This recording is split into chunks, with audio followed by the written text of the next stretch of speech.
Have you ever thought, I want to be a better artist? It's a common aspiration among creatives. I mean, who doesn't want to improve at their art? But what does being a better artist mean? Hi, my name is Carrie, and I've created Artist Strong to help artists like you build your skill and develop your unique artist voice. Today, let's talk about 5 drawing mistakes beginner artists make. So, what does it mean to be better at art? When I ask artists this question, a lot of people admit they haven't really thought about what that means. They don't have a clear answer. But when I dig deeper, I uncover it has a lot to do with skill.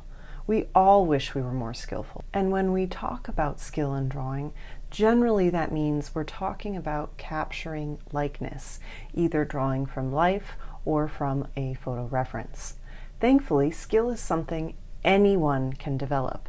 So if this fits your definition of being a better artist, let's start building your drawing skill. It might be because of my education background, but I believe strongly in developing foundational drawing skills as the basis for all art.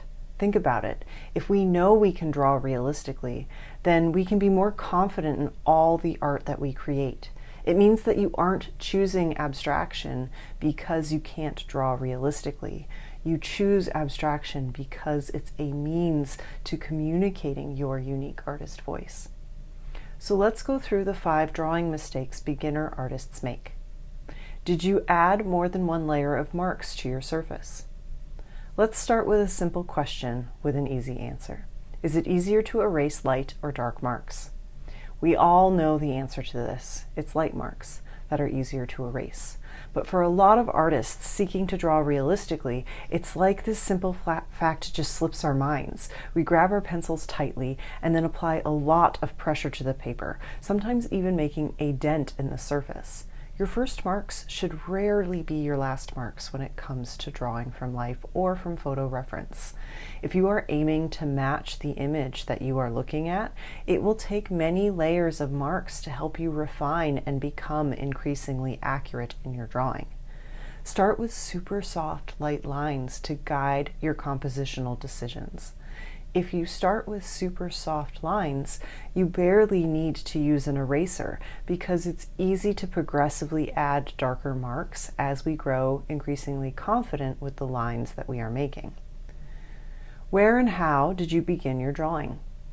Laying out the entire composition is super important if you want your whole drawing to actually fit on the surface you've selected. When I was beginning at drawing, I would jump into the one part I actually wanted to draw, the eyes of a face, and then hope that everything else would fit on the surface. A good drawing isn't only about the accuracy of your drawing, it's also about your composition. Have you used the negative space to help you check for accuracy? It took a while for me to digest and actively use this strategy, but now I can't remember how I got by without it. Instead of drawing the positive space or the object of focus, draw the space around it. This is especially helpful when I'm drawing likeness in a portrait or in a landscape where I want people to be familiar with the image. Artists fight me on this advice, but once they take the time and learn this idea and apply it, I have lifelong converts. Trust me, it's worth the time and practice to get this. If you don't know a lot about negative space, I have a free mini lesson on this element of art, and it's linked below this video. Have you made sure there is more color or gray than white space on your surface? It's common for people new to drawing or working on developing their drawing skill to focus solely on the object, say a face. But an artwork is a composition made of 3 layers: foreground, middle ground, and background. It's important to consider the whole space, and that includes your values. Your background and middle ground should be something other than white, unless it's a conscious artistic choice. Rules are made to be broken in the arts. More often than not, make sure the paper is more gray and black than it is white.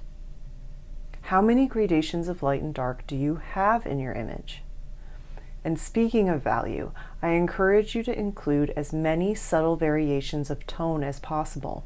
Again, unless it's a conscious artistic choice.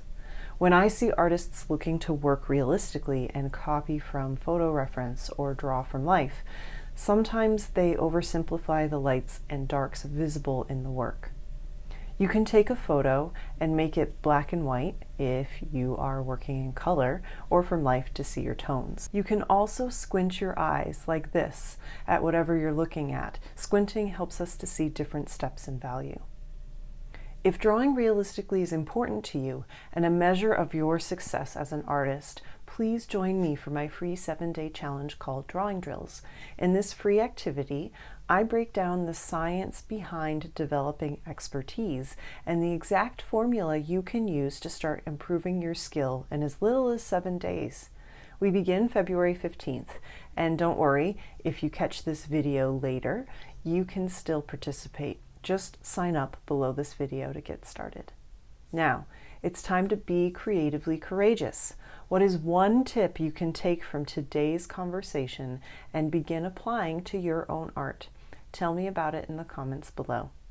Thank you so much for watching, and I'll see you next time here on Artist Strong.